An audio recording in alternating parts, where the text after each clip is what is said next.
ആളെ കുറിച്ച് ഇനിയിപ്പോൾ പറയേണ്ട കാര്യം എല്ലാവർക്കും ഇപ്പം അറിയാലോ. മിക്കവാറും വീഡിയോയിലും വളരെ ഡൗൺ ടു എർത്ത് ആയിട്ടുള്ള അങ്ങനെ വലിയ സ്റ്റാർഡം, ലാൽ സാറിൻ്റെ മകൻ എന്നൊക്കെ നമുക്ക് ഇടയ്ക്ക് തോന്നുന്നത് നമ്മൾ തന്നെ മറന്നു പോകുന്ന പോലെയുള്ള പെരുമാറ്റമാണ്. മുമ്പോട്ട് പോകാൻ ബുദ്ധിമുട്ടാണെങ്കിൽ അത് രണ്ടുപേരും വളരെ സന്തോഷത്തോടുകൂടി കൈ കൊടുത്ത് പിരിയുന്നതാണെന്നല്ല, അതിനെ ഒരാളെ തേക്കുന്നു എന്നുള്ളതില്ല.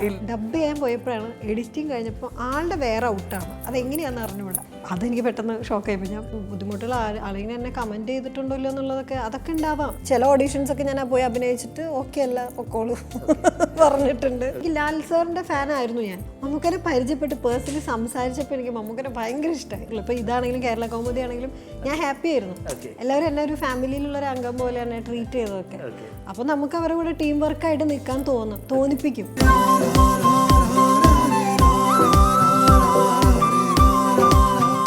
നമസ്കാരം. കൗമുദി ടിവിയുടെ എല്ലാ പ്രിയപ്പെട്ട പ്രേക്ഷകർക്കും ഹൃദയം നിറഞ്ഞ ഓണാശംസകൾ. മലയാളി പ്രേക്ഷകർക്കിടയിലേക്ക് ഒരു അതിഥിയായി എത്തി വളരെ കുറച്ച് ചിത്രങ്ങളിലൂടെ, കുറച്ച് നല്ല കഥാപാത്രങ്ങളിലൂടെ ജനഹൃദയങ്ങളിലേക്ക്, ജനമനസ്സുകളിലേക്ക് ഒരു കുടുംബത്തിലെ അംഗത്തെ പോലെ പെട്ടെന്ന് മാറിയ പ്രിയപ്പെട്ട യുവതാരം അതിഥി രവിയാണ് ഇന്ന് നമ്മളോടൊപ്പം ഈ ഓണാഘോഷത്തിൽ പങ്കെടുക്കുന്നത്. അതിഥി, welcome to the show. Thank you. നമുക്ക് ഓണമാണ്, അപ്പോൾ ഓണത്തിൽ നിന്ന് തന്നെ നമുക്ക് തുടങ്ങാം. ഓക്കെ, ഓണത്തിന് അതിഥിയുടെ മുഖത്ത് വലിയൊരു സന്തോഷമുണ്ട്. കാരണം ഏറ്റവും ലേറ്റസ്റ്റ് റിലീസ് ഹണ്ട് എന്ന് പറയുന്ന മൂവി വളരെ വലിയൊരു വിജയത്തിലേക്ക് പോകുന്നു. എല്ലായിടത്തും പോസിറ്റീവ് റെസ്പോൺസ് ആണ്. മലയാളികൾക്ക് ഇപ്പോൾ എനിക്ക് തോന്നുന്നു ഏറ്റവും ഇഷ്ടപ്പെട്ട ഒരു ജോണറും കൂടെയാണ് ഒരു സൂപ്പർ നാച്ചുറൽ ഹൊറർ ത്രില്ലർ എന്നൊക്കെ പറയുന്നത്.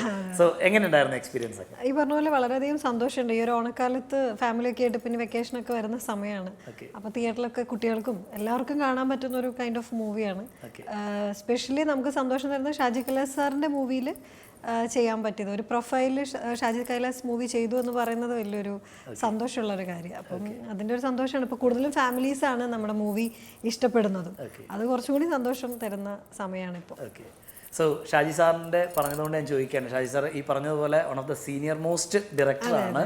സോ അതിഥി കൂടുതലും ചെയ്തേക്കുന്നത് കുറച്ച് യങ്ങായിട്ടുള്ള ഡയറക്ടേഴ്സിൻ്റെ കൂടെ. അപ്പോൾ എങ്ങനെ ഉണ്ടായിരുന്നു ഒരു എക്സ്പീരിയൻസ്? ആ ഒരു സീനിയർ മോസ്റ്റ് എന്നുള്ളതിൻ്റെ ഒരു സ്കൂളിൽ പോയതിൻ്റെ എഫക്റ്റ് ഉണ്ടായിരുന്നോ? ടു ബി ഫ്രാങ്ക് അങ്ങനെ ഉണ്ടായിരുന്നില്ല. ചെറിയൊരു സ്കൂളിലൊക്കെ പോകുന്ന ഒരു ഫീൽ ആയിരുന്നു. എനിക്ക് പേടിയുണ്ടായിരുന്നു. എനിക്ക് എല്ലാ സെറ്റിൽ പോകുമ്പോഴും ആദ്യത്തെ ദിവസങ്ങളിലൊക്കെ നല്ല ടെൻഷനും, നമുക്ക് എങ്ങനെ നമ്മൾ ചെയ്യുന്നത് ശരിയാണോ, നമ്മളെല്ലാം ഡയറക്ടർ എന്ത് പറയുന്നു അത് അഭിനയിക്കുക എന്നുള്ളതാണ്. അപ്പോൾ സാറിൻ്റെതായ എക്സ്പീരിയൻസ് എന്ന് പറഞ്ഞാൽ എല്ലാ എക്സ്പീരിയൻസ്ഡ് ആർട്ടിസ്റ്റുകളെ വെച്ചിട്ട് അഭിനയിപ്പിച്ച ഒരു ഡയറക്ടറാണ്. അപ്പോൾ ഈ സിനിമയാണ് കുറച്ചും കൂടി പുതിയ ആളുകളൊക്കെ വെച്ചിട്ടാണ് ചെയ്യുന്നത്. അപ്പോൾ ആൾക്ക് കുറേ എക്സ്പെക്ടേഷൻ ഉണ്ട്, വന്നങ്ങ് ചെയ്തോളും ഒരു നല്ല. പക്ഷേ ഞാൻ ഡയറക്ടർ എന്ത് പറയുന്നു, അപ്പോൾ അതിൻ്റെതായ ചെറിയൊരു ബുദ്ധിമുട്ടും എനിക്ക് കുറച്ച് ടെൻഷനൊക്കെ ഉണ്ടായിരുന്നു. പക്ഷേ എനിക്ക് വളരെ സന്തോഷം തോന്നിയത് സിനിമയുടെ എല്ലാം ഷൂട്ടൊക്കെ കഴിഞ്ഞ് എഡിറ്റിംഗ് കഴിഞ്ഞപ്പോഴാണ് എനിക്കൊരു കോള്. അപ്പോഴാണ് സാർ എന്നോട് ശരിക്കും പ്രോപ്പറായിട്ട് ഞങ്ങൾ സംസാരിക്കുന്നത്. സാറ് എന്നെ ഒരു നമ്പറിൽ നിന്ന് ഇങ്ങനെ കോള് വന്നു. അപ്പോൾ അതിഥിയല്ലേ,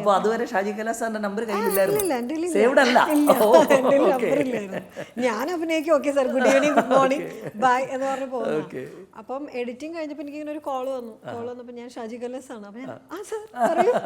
അപ്പോഴാണ് പറഞ്ഞത്, കുട്ടി എഡിറ്റിംഗ് ഇപ്പോഴാണ് കഴിഞ്ഞത്, എഡിറ്റിംഗ് കഴിഞ്ഞപ്പോൾ കുട്ടി നന്നായി ചെയ്തിട്ടുണ്ട്. അപ്പം ഞാൻ ആണോ, ഇത് ഇത്തിരി നേരത്തെ പറഞ്ഞു. എനിക്ക് അവാർഡാണ്. സിനിമ എങ്ങനെയാണെങ്കിലും എന്താണെങ്കിലും നമുക്കൊരു പ്രൊഫൈലിൽ ഒരു ഷാജി കൈലാസ് സാർ മൂവി ചെയ്യുക, ഒരു അങ്ങനെ കുറേ നമ്മുടെ ആഗ്രഹങ്ങളുണ്ടല്ലോ. ഇവരുടെയൊക്കെ സിനിമകളൊക്കെ കണ്ടാണ് വളർന്നതൊക്കെ. അപ്പം അതുപോലൊരു ഡയറക്ടർ കയ്യിൽ നിന്ന് അങ്ങനെ ഒരു വാക്ക് കേൾക്കുന്നത് തന്നെയാണ് എന്നെ സംബന്ധിച്ചിടത്തോളം വലിയ സന്തോഷം. സെറ്റിൽ എങ്ങനെ ഉണ്ടായിരുന്നു? സെറ്റിൽ ഒരു ഡിഫറൻസ് ഫീൽ ചെയ്യുന്നുണ്ടോ അതിലേക്ക്? അതായത് ഇപ്പം നമ്മളൊരു ഈ പറഞ്ഞ ഒരു ലേറ്റസ്റ്റ് ജനറേഷനോട് വർക്ക് ചെയ്യുന്നതും ഒരു സീനിയർ മോസ്റ്റ് ഒരു ഡയറക്ടറുടെ സെറ്റും തമ്മിൽ ഒരു ഡിഫറൻസ് ഫീൽ ചെയ്തോ അതിലേക്ക്? ഇവിടെ ഹണ്ടിൽ എനിക്ക് കുറച്ച് ഡിഫറൻസ് ഫീൽ ചെയ്തിരുന്നു. കുറച്ചും കൂടി ഇവർ വളരെ, ഞാൻ പറഞ്ഞ പോലെ മുൻപത്തെ ആ ഒരു എക്സ്പീരിയൻസ്ഡ് ആയിട്ടുള്ള കുറച്ച് സീനിയർ ആയിട്ടുള്ള ടീമാണ്. ഇവൻ പ്രൊഡക്ഷനും എല്ലാവരും.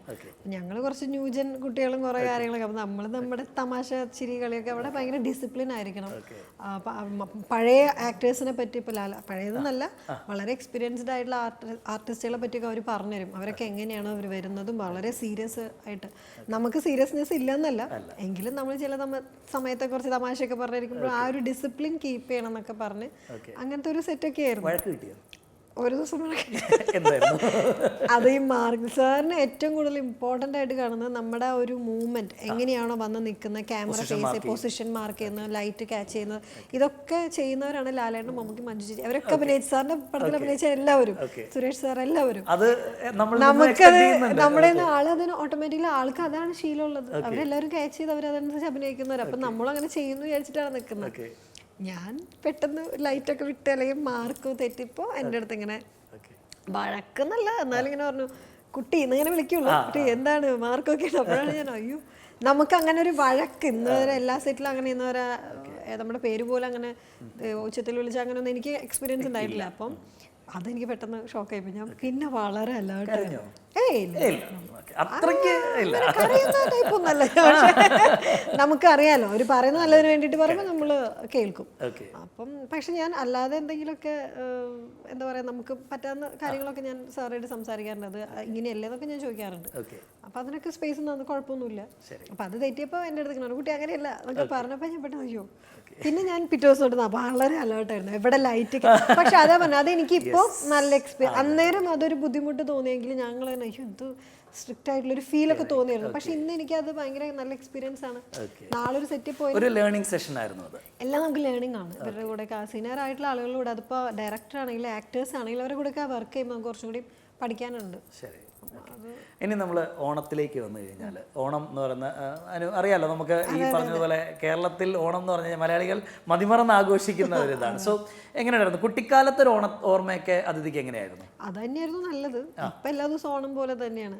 അങ്ങനെ ഒരു എല്ലാ ദിവസവും ഓണം അങ്ങനെയല്ല, നമുക്ക് എപ്പോഴും എൻജോയ്. കൂടുതൽ പൂക്കൾ ഇടില്ല എന്നുള്ളൊരു വ്യത്യാസമുള്ളൂ വീട്ടില്.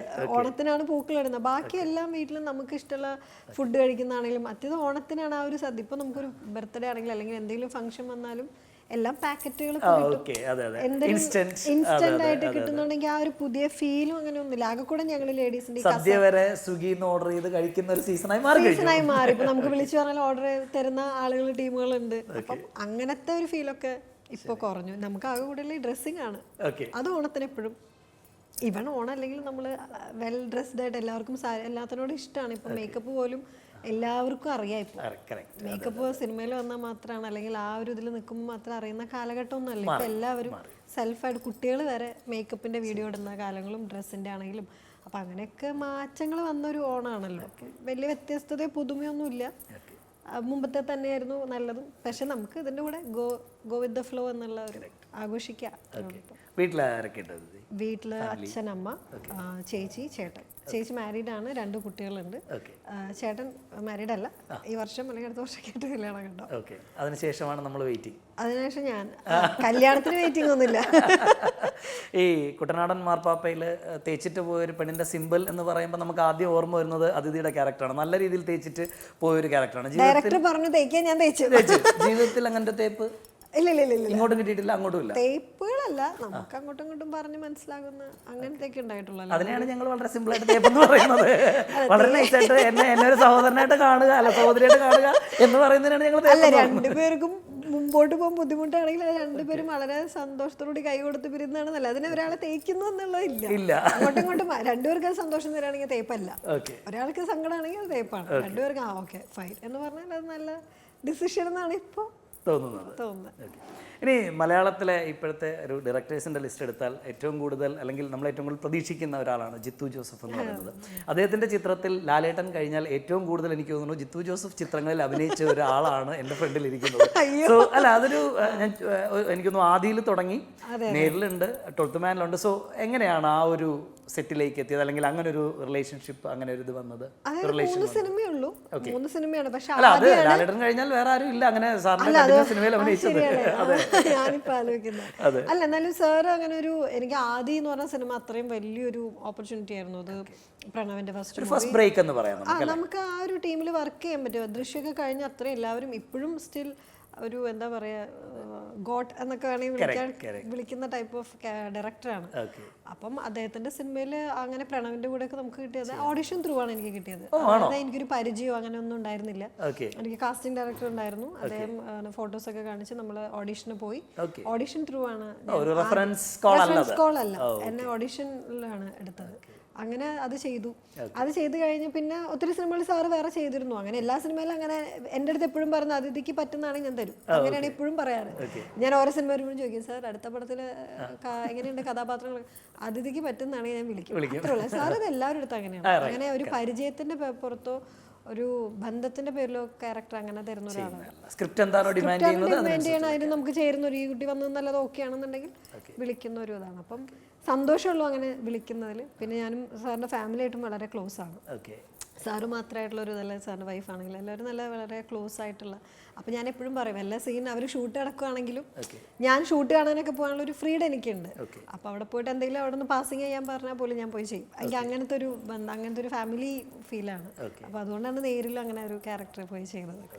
അതിനെ പറ്റി പൊതുവേ ഉള്ളൊരു അഭിപ്രായം കൂടെ ഭയങ്കര ഡെഡിക്കേറ്റഡ് ആയിട്ടുള്ള ഒരു ആർട്ടിസ്റ്റ്, അല്ലെങ്കിൽ ആർട്ടിസ്റ്റിനപ്പുറം ഭയങ്കര ഡെഡിക്കേറ്റഡ് ആയിട്ടുള്ള ഒരു ഹ്യൂമൻ ബീയിങ് എന്ന് തന്നെ പറയേണ്ടി വരും. കാരണം പ്രത്യേകിച്ച് ഞങ്ങളുടെ കൗമുദി ടിവിയുടെ ക്രൂ തന്നെ പറഞ്ഞു, ഈ ഓണത്തിൻ്റെ ഷൂട്ടിലൊക്കെ എത്ര രാത്രി ആയാലും ആ ഒരു ഷോട്ട് പെർഫെക്റ്റ് ആണോ അത് എടുത്തിട്ട് പോയാൽ മതി, അതിന് അത്രയും സഹകരിച്ച് നിൽക്കുന്നത്. കാരണം ഇപ്പോൾ പറയുന്നുണ്ടെന്ന് തോന്നുന്നില്ല, നമ്മളൊരാളെ പേരെടുത്ത് പറയുന്നതല്ല, പലരുടെയും താരജാടകൾ കാണുമ്പോൾ നമുക്ക് അയ്യോ ഇങ്ങനെ, പക്ഷേ അങ്ങനെ ഒന്നുമില്ലാതെ ഒരു ജാടയും ഇല്ലാത്ത എന്താ മോനെ ജാട എന്ന് ചോദിക്കേണ്ട ഒരു ആവശ്യം അതിഥിയോട് വരുന്നില്ല. അപ്പൊ അത്രയും ഡെഡിക്കേറ്റഡ് ആണ്. അതെങ്ങനെ കിട്ടി?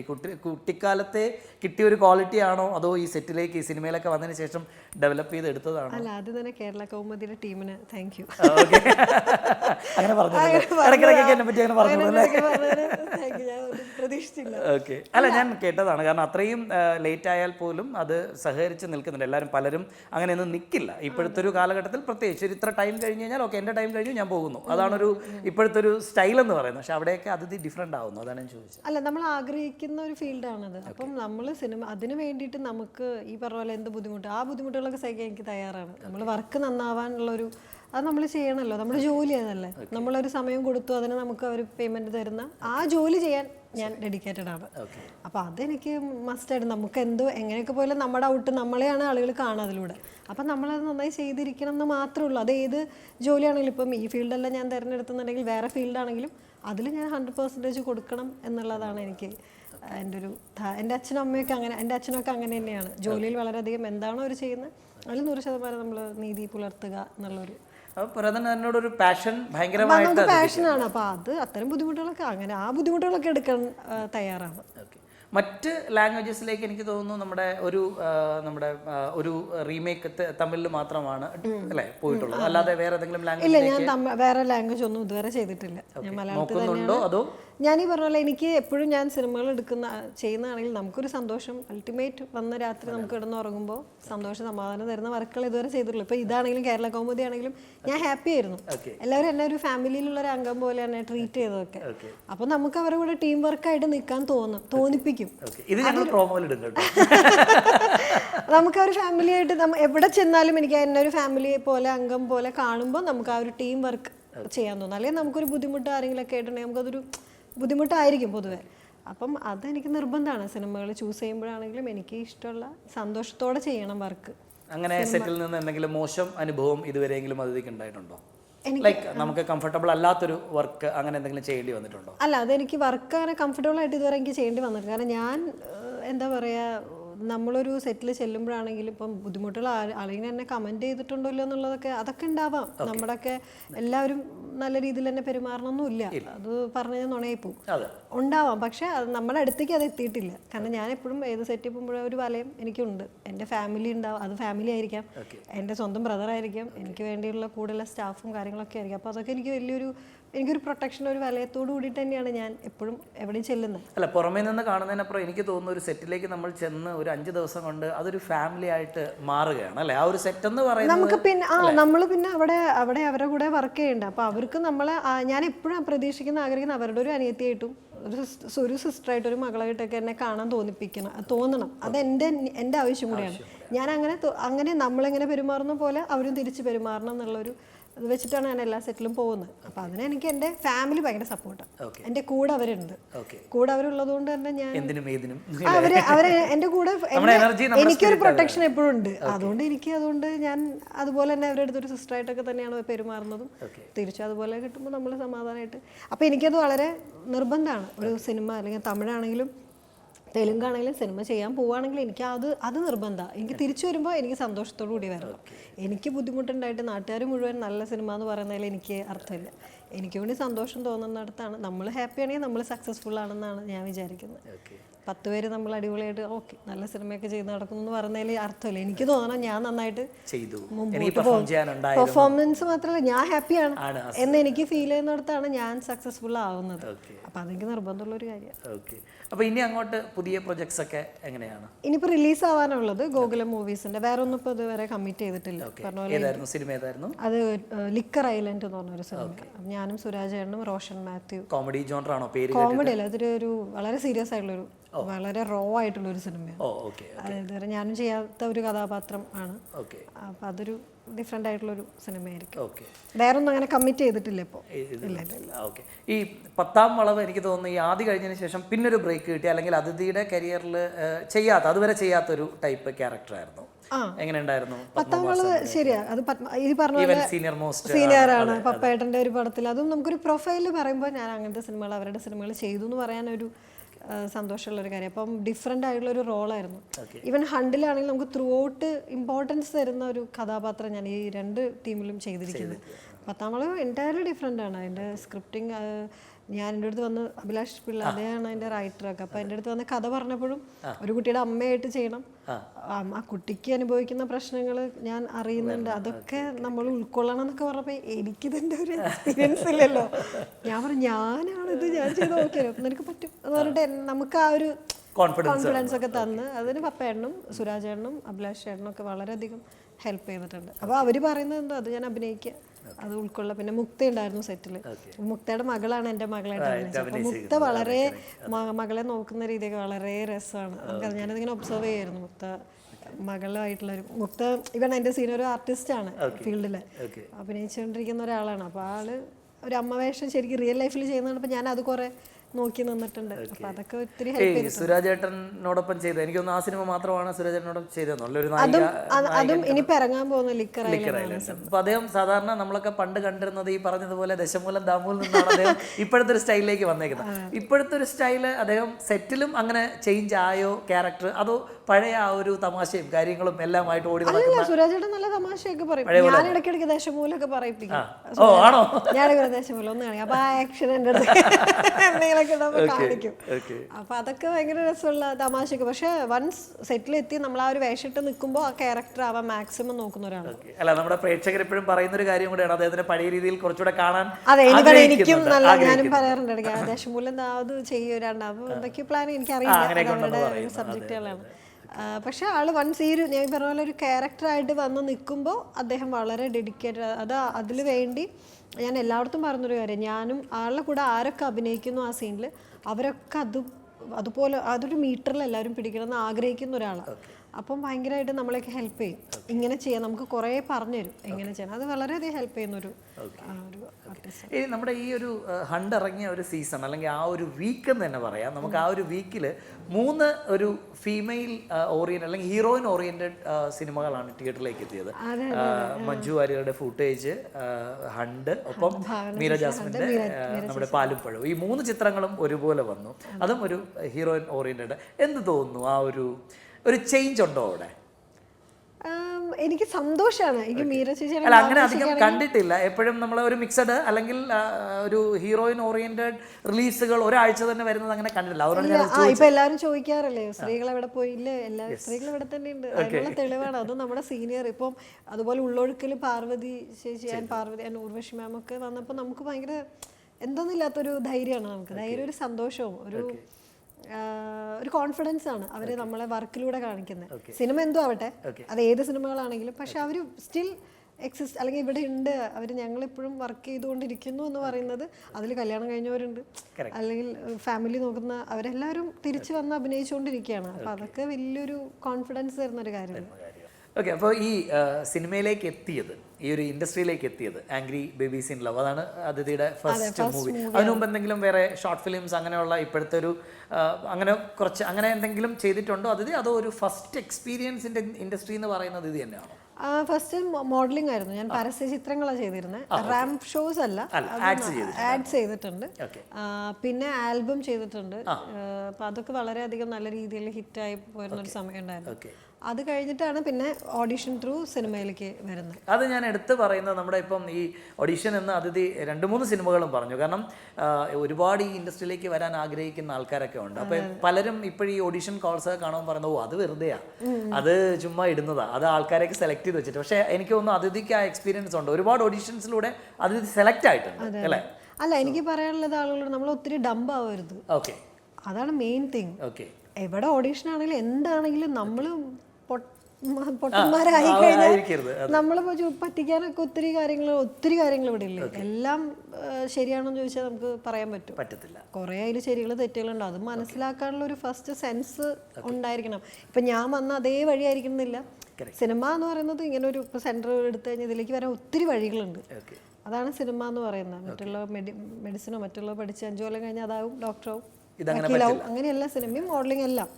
ഇതിനാദ്യം വേണ്ടത് നമ്മളാദ്യം മനസ്സിലാക്കണം, നമുക്ക് അതൊരു വാല്യൂ കൊടുക്കണം.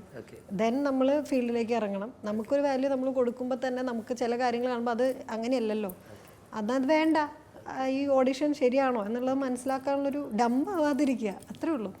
ചിലപ്പം ശരിയാവണമെന്നില്ല ചില ഓഡിഷൻസ്, ചില ആളുകൾ. അപ്പം അത് മനസ്സിലാക്കി മുമ്പോട്ട് പോവാം, അത്രേ ഉള്ളൂ. അങ്ങനെയാണ് ആംഗ്രി ബേബീസിലേക്ക് ഞാൻ അതിലേക്ക് ഓഡീഷനിലാണ് വന്നത്. അപ്പം അതെല്ലാം റിയൽ ഓഡീഷൻസ് ആയിരുന്നു, വളരെ പ്രോപ്പർ ഓഡീഷൻസ് ആയിരുന്നു. നമ്മൾ ചെല്ലുന്നു, സ്ക്രീൻ ടെസ്റ്റ് ചെയ്യുന്നു, അത് നമ്മൾ അഭിനയിക്കുന്നു. അപ്പോൾ അവർ ഓക്കെയാണ്. ചില ഓഡീഷൻസ് ഒക്കെ ഞാൻ പോയി അഭിനയിച്ചിട്ട് ഓക്കെ അല്ല പൊക്കോളൂ പറഞ്ഞിട്ടുണ്ട്. അപ്പോൾ ഞാൻ ഓക്കെ എടുത്ത് നമ്മൾ ട്രൈ ചെയ്യും. അതല്ലാതെ അവിടെ എനിക്ക് അങ്ങനെ ഒരു അത് നമ്മൾ മനസ്സിലാക്കി. അല്ലാത്ത എല്ലാ ഓഡീഷൻസിനും പോയി നടന്നിട്ടൊന്നുമില്ല, നമ്മൾ നോക്കിയിട്ടാണ് പോയിട്ടുള്ളത്. ഇവിടെ ഓക്കെ ആണോ, എങ്ങനെയാണ് പ്രോപ്പർ ആയിട്ടുള്ള ഓഡിഷൻ ആണോ. അലമാര ഞാൻ ഓഡിഷനിലൂടെ ചെയ്തു. അതിലേക്കാണ് ഞാൻ വരാൻ പോകുന്നത് അടുത്തത്. കാരണം നമ്മളിവിടെ ബാക്കിയുള്ള ആൾക്കാരെയൊക്കെ പറഞ്ഞു, ഇപ്പോൾ അടുത്തൊരു മലയാള സിനിമയിലെ മറ്റൊരു താരോദയം അല്ലെങ്കിൽ അത്രയും തെളിയിച്ചൊരു വ്യക്തിയാണ് മിഥുൻ ചേട്ടന്റെ മൂവിയിൽ. ഇതിന്റെ 2ാമത്തെ മൂവിയാണെന്ന് തോന്നുന്നു അല്ലേ അലമാര? ആട് കഴിഞ്ഞ് ചെയ്ത മൂവിയാണെന്ന് തോന്നുന്നു. മീൻസ് ഡയറക്ടർ ഓം ശാന്തി ഓശാന, ആട്, അലമാരയല്ലേ? എനിക്ക് ആൻമേരി കലപ്പിലാണ് അതിന് മുന്നേ ചെയ്തത്. എനിക്ക് അറിയില്ല, അങ്ങനെ എന്തോന്നു. പക്ഷെ ഇവൻ ഞാനൊരു ഹീറോയിനായിട്ട് അഭിനയിക്കുന്ന മിഥുൻ ചേട്ടൻ്റെ പടം. മിഥുൻ ചേട്ടനാണ് എന്നെ ഒരു ഹീറോയിനായിട്ട് എന്നെ ഇൻട്രൊഡ്യൂസ് ചെയ്യുന്നത് ഇൻഡസ്ട്രിയിലേക്ക്.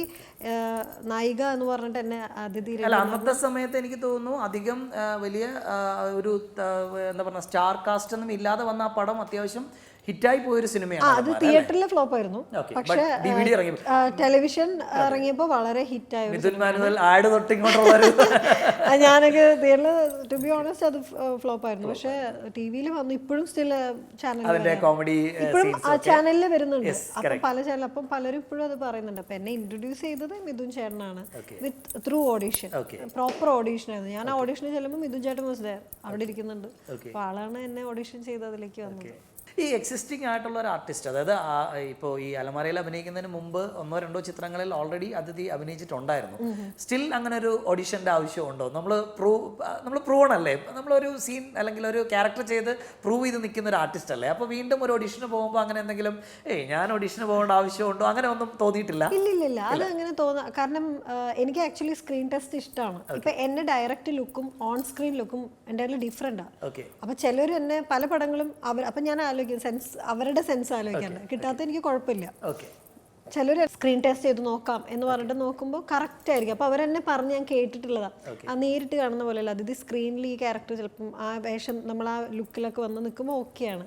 അപ്പോൾ അതെനിക്ക് ഭയങ്കര ഇഷ്ടമുള്ള കാര്യം. ആ വേഷത്തിൽ വേണം എപ്പോഴും ഓഡിഷൻ. ഇപ്പം ഹോളിവുഡിലൊക്കെ ഇപ്പോഴും സ്റ്റിൽ ഓഡിഷൻസ് ഉണ്ട്. അവരുടെ മൂവീസിനൊക്കെ വളരെ തെളിയിച്ച് അവാർഡുകൾ മേടിച്ച ആളുകൾ വരെ വെച്ച് അവർ ഓഡിഷൻ ചെയ്തിട്ടാണ് ആ പർട്ടിക്കുലർ മൂവിയിലേക്ക് അവർ കാസ്റ്റ് ചെയ്യുന്നത്. ആപ്റ്റ് ആണോ എന്ന് നോക്കുന്നത് വളരെ നല്ല കാര്യമാണ്. അപ്പോൾ പ്രോപ്പർ ആയിട്ടുള്ള ഓഡിഷൻസ് നല്ലതാണ് ചെയ്യുന്നത്, നമുക്കും ഗുണം ചെയ്യും അത്. എന്നായിരുന്നു ഞാനെല്ലാം തികഞ്ഞു അങ്ങനെ നമുക്കൊന്നും പറയാൻ പറ്റില്ല. അപ്പം അത് പ്രോപ്പർ വേയിൽ ചെയ്യുന്ന എല്ലാം നല്ലതാണ്, നമുക്ക് ഹെൽപ്പ് ചെയ്യുന്ന ഒരു കാര്യമാണ് ഓഡിഷനൊക്കെ. അതിനുശേഷം ഇതിന്റെ സിനിമകളിൽ പിന്നെ ഇല്ല, മിഥുൻ ചേട്ടൻ പിന്നെ ചെയ്തിട്ടുണ്ട്. പിന്നെ ഞാനും ഈ പറഞ്ഞ പോലെ കോണ്ടാക്ട് മെയിൻറ്റെയിനിങ് വളരെ കുറവുള്ള ഒരാളാണ്. ഒരു സിനിമ അത് കുറച്ച് ബുദ്ധിമുട്ട്. അതായത് നമ്മളിപ്പോഴും കോണ്ടാക്ട് മെയിൻറ്റെയിൻ ചെയ്യണമെന്ന് പറയും. പക്ഷെ എനിക്ക് അങ്ങനെ ഇത്തിരി കുറച്ചിലോട്ടുള്ള ആളാണ്. കോണ്ടാക്ട് മെയിൻറ്റെയിനിങ് വളരെ കുറവാണ്. അപ്പോൾ ഇടയ്ക്കൊക്കെ അവരും പറയും നീ ഇവിടെ ഉണ്ട്, ജീവിച്ചിരിപ്പുണ്ടോ. പെട്ടെന്ന് അവരും കുറ്റം പറയാൻ പറ്റില്ല. അവരൊരു പടം കമ്മിറ്റ് ചെയ്യുന്ന സമയത്ത് നമ്മളെക്കുറിച്ച് ഓർക്കാനുള്ള ഒരു ഇത് അവരുടെ ഓർമ്മയില്ല. ചിലപ്പോൾ എന്തെങ്കിലും വല്ല ഫോട്ടോസോ അല്ലെങ്കിൽ വേറെ എന്തെങ്കിലും മൂവിയിലൂടെ നമ്മളെ കാണുമ്പോഴായിരിക്കും ചിലർ. അപ്പോൾ എനിക്കാണെങ്കിൽ ഈ സിനിമകൾ ഇത്തിരി ഡിലേ ഉണ്ട്.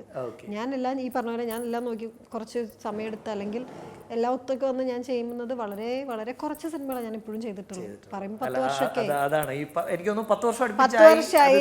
പക്ഷേ എത്തിയിട്ട് എൻ്റെ സിനിമകളുടെ എണ്ണം കുറവാണ്. അപ്പോൾ അതുകൊണ്ട് തന്നെ പലർക്കും ഓർക്കാൻ അപ്പോൾ അവരെയും കുറ്റപ്പെടുത്താൻ പറ്റില്ല.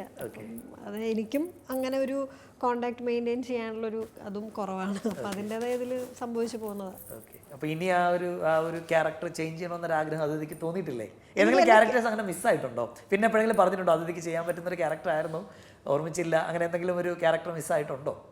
മിസ്സായിട്ടുണ്ടോ ചോദിച്ചാൽ അങ്ങനെ പെർട്ടിക്കുലർ ക്യാരക്ടർ ഓർമ്മയില്ല. പലരും പറയാറുണ്ട് ഇയാളെ കാര്യം വിട്ടുപോയി, കാണുമ്പോൾ പറയും ഇയാളുടെ കാര്യം വിട്ടുപോയി.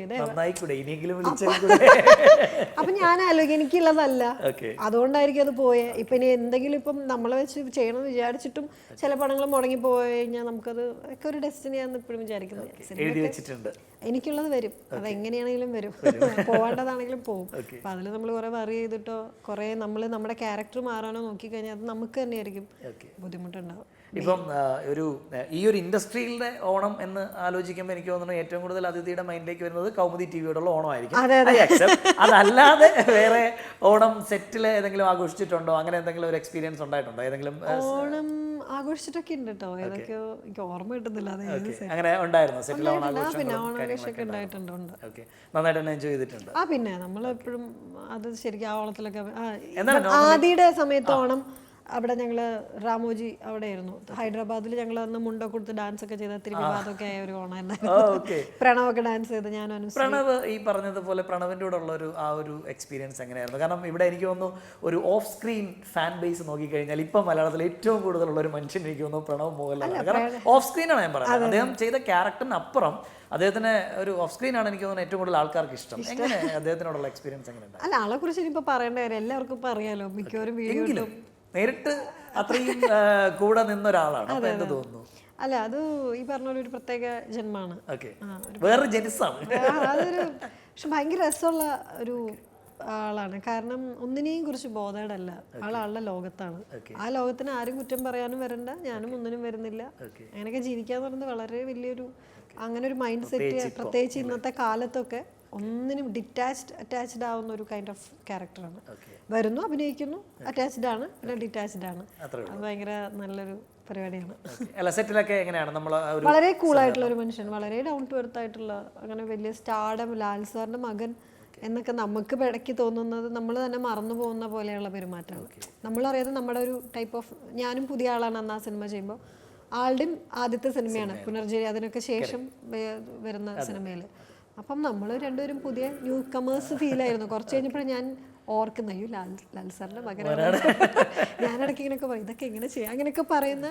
അപ്പൊ ആളും അതുപോലെ തന്നെ ആ ടെൻഷനൊക്കെ കാണിക്കുന്ന. അല്ല, നമ്മൾ ഈ ഇൻസ്റ്റാഗ്രാമിലൊക്കെ കാണുന്ന എവിടെയെങ്കിലും ഒതുങ്ങിപ്പോയി ഇരിക്കുന്ന ഒരാളാണോ അതോ നമ്മളായിട്ട് കൂടുതൽ മിങ്കിൾ ആവുന്ന ഒരു ടൈപ്പാണോ? എങ്ങനെയാണ്? മിങ്കിൾ ചെയ്യും, ആവശ്യത്തിന് അത്യാവശ്യം നല്ലോണം സംസാരിക്കുന്ന ആളാണ്. പക്ഷെ അതിനൊരു സ്പേസ് ഒക്കെ അങ്ങനെ ഒത്തിരി സമയം എടുത്ത്, ഇപ്പൊ ഞാനും അങ്ങനെയാണ്. കുറച്ച് സമയമൊക്കെ എടുത്തു കഴിഞ്ഞാൽ നമ്മൾ നല്ല ടോക്കറ്റീവ് ആവും. ഇൻട്രോവേർട്ട് ആണോ? അങ്ങനെ പറയാൻ പറ്റില്ല, അതിന് വേറൊന്നും വാക്കുണ്ട്, ലാംബി വോട്ട് അങ്ങനെ കിഡ്സ് ഒക്കെ പറഞ്ഞു അങ്ങനത്തെ കുറച്ച് വാക്കുകളുണ്ടല്ലോ. അതായത് നമുക്ക് പരിചയമുള്ളവരടുത്ത് നന്നായി സംസാരിക്കാൻ പറ്റും, അല്ലാത്തവരടുത്ത് കുറച്ച് മിഡിൽ. അത് പാടില്ലാത്തതാണ് ഇപ്പോഴത്തെ കാലം. എല്ലാവർക്കും ഇപ്പൊ എക്സ്ട്രോവേർട്ടുകളാണ് ഇഷ്ടം. ഇനി ഞാൻ ഫൈനൽ നമ്മുടെ 12th മാനിലെ എക്സ്പീരിയൻസിലേക്ക് വരുമ്പോൾ ലാലേട്ടനാണ് അവിടെ ഉണ്ടായിരുന്നത് സെറ്റില്. എങ്ങനെ ഉണ്ടായിരുന്നു?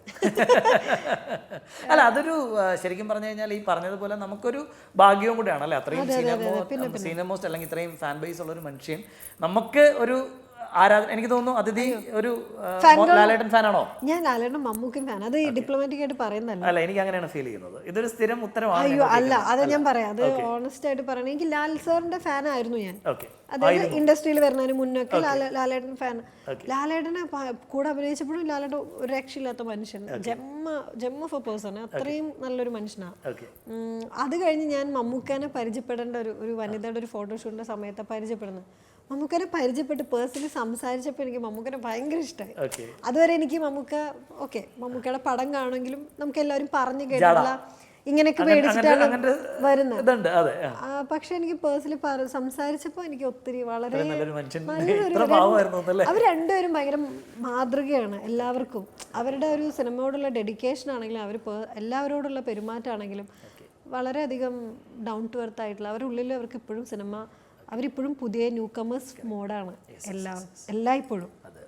അത് ഭയങ്കര ഒരു അല്ലെങ്കിൽ ഇത്രയും പടം ചെയ്തതിൻ്റെ ഒരു പുറമേക്ക് നമുക്കൊക്കെ തോന്നുന്നതാണ് അവർക്ക് ആ സ്റ്റാർഡം അവർ കീപ്പ് ചെയ്യുന്നു ഒക്കെ ശരിയാണെന്നുണ്ടെങ്കിലും അവർ വൺസ് സെറ്റിൽ വരുമ്പോൾ അവർ വളരെയധികം ഡൗൺ ടു എർത്ത് ആയിട്ട് പുതിയ ആളുകളെ എങ്ങനെയാണ് ഞങ്ങളൊക്കെ എങ്ങനെ ലാലേട്ടൻ അതുപോലെയാണ് 12th മൻ്റെ സമയത്തുണ്ടായിരുന്നത്. ഇടയ്ക്കൊക്കെ ഞങ്ങളെ അടുത്ത് ഞങ്ങളെപ്പോലെ ഞാനത് എല്ലായിടത്തും പറയുന്നതാണ്.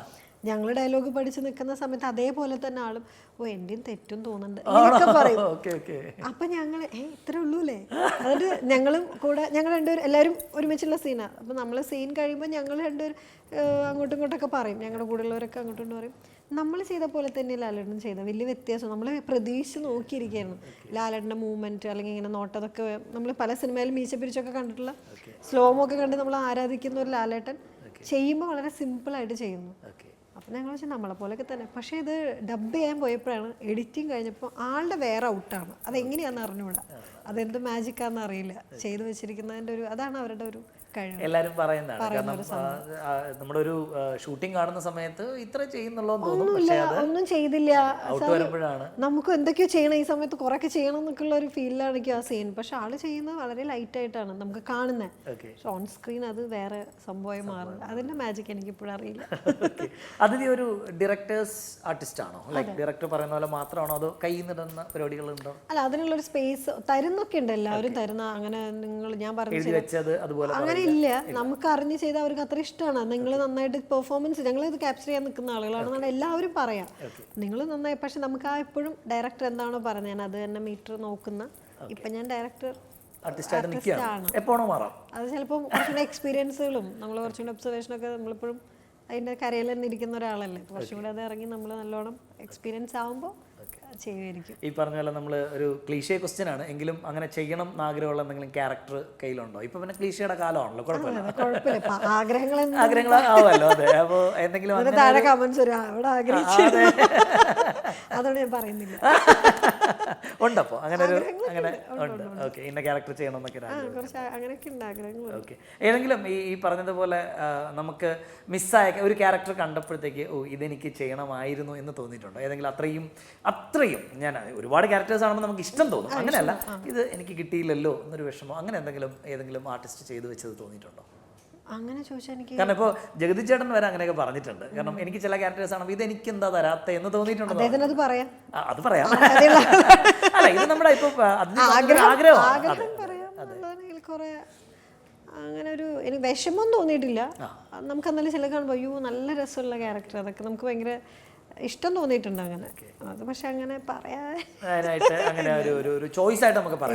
ഒരുപാടുണ്ട്. ഒരുപാട് കാണുമ്പോൾ നമുക്ക് നല്ല രസമുള്ള ക്യാരക്ടർ നന്നായി ചെയ്തിട്ടുണ്ട് അവര്.